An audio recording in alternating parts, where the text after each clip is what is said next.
ERi-TV dear viewers, welcome to English News Broadcast for this hour.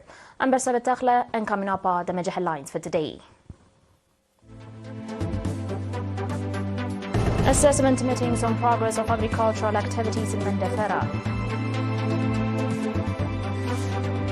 The third Congress of Voluntary Blood Donors held in Barentu. U.S. to pull out its troops from Chad.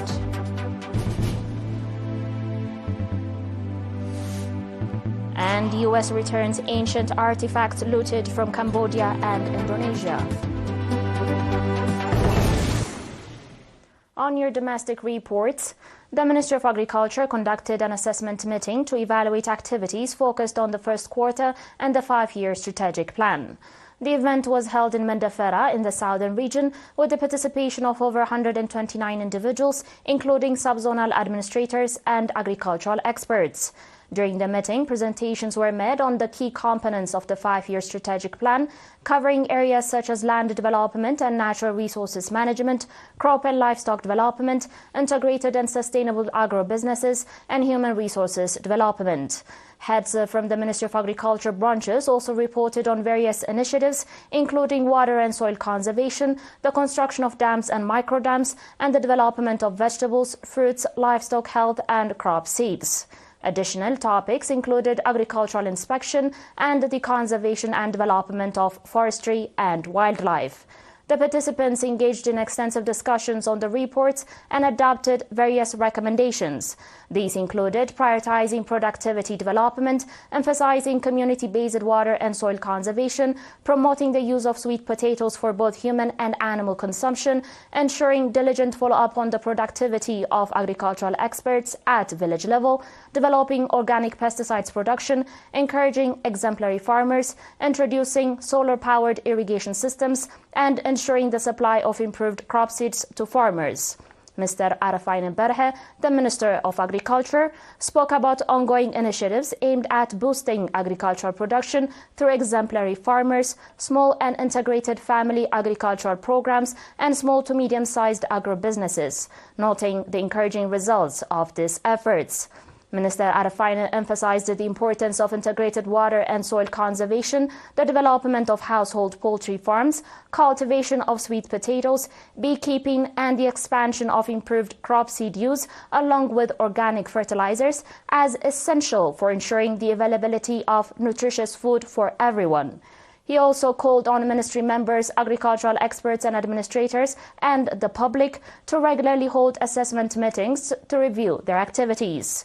Mr. Habtaab Tesfatian, Governor of the Southern Region, emphasized the need for sustainable assessment of agricultural activities and the contribution of agricultural experts, and he encouraged the continuation of effective water and soil conservation efforts. Mr. Habtaab also urged all concerned institutions to enhance their participation in the implementation of the livestock vaccination program.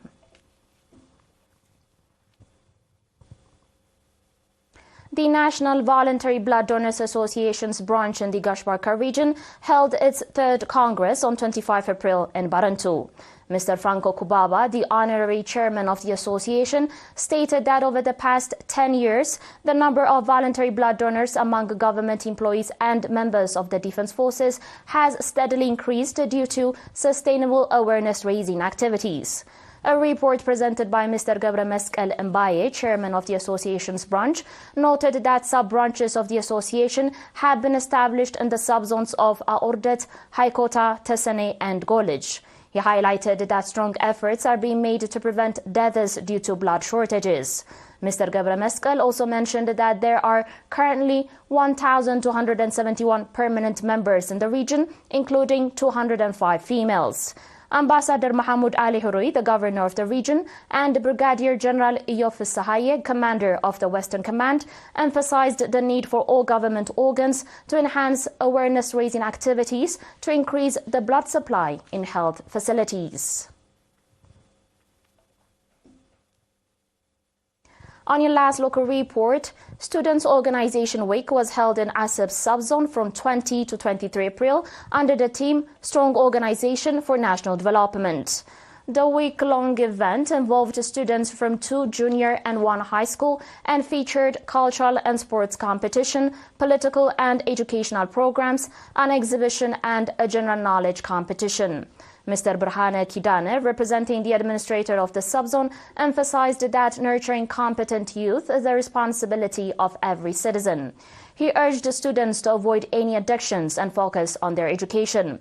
Mr. Ali Ahmed Hayu, head of the National Union of Eritrean Youth and Students branch in the subzone, highlighted that the main objective of the week is to develop the overall capacity of the students.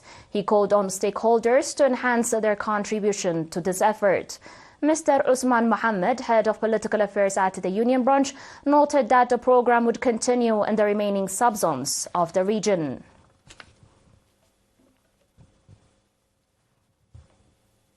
Dear viewers, we'll be back with your international reports and more. Please stay tuned.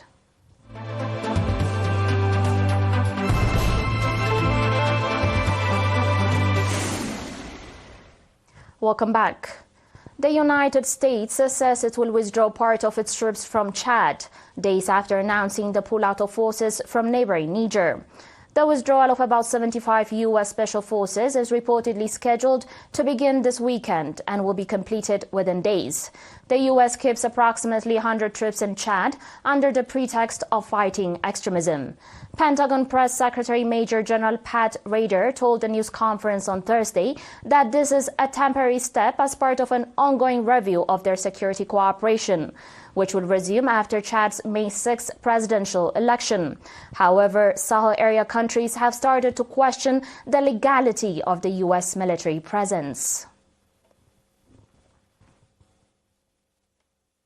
On today's final report, prosecutors in New York City have announced that they returned to Cambodia and Indonesia 30 antiquities that were looted, sold, or illegally transferred by networks of American antiquities dealers and traffickers.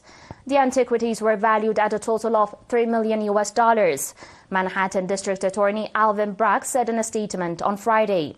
Bragg said he had returned 27 pieces to Phnom Penh and 3 to Jakarta in 2 recent repatriation ceremonies, including a bronze statue of the Hindu deity Shiva, which was looted from Cambodia, and a stone bas-relief sculpture of 2 royal figures from the Majapahit Empire, which rather reigned between the 13th and the 16th century, that was stolen from Indonesia.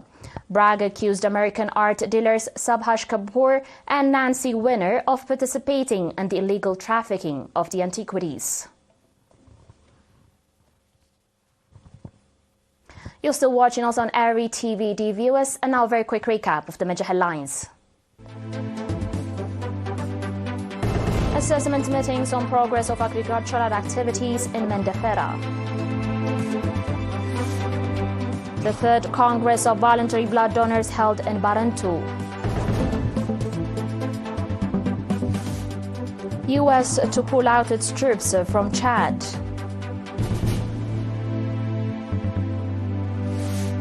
And U.S. returns ancient artifacts looted from Cambodia and Indonesia.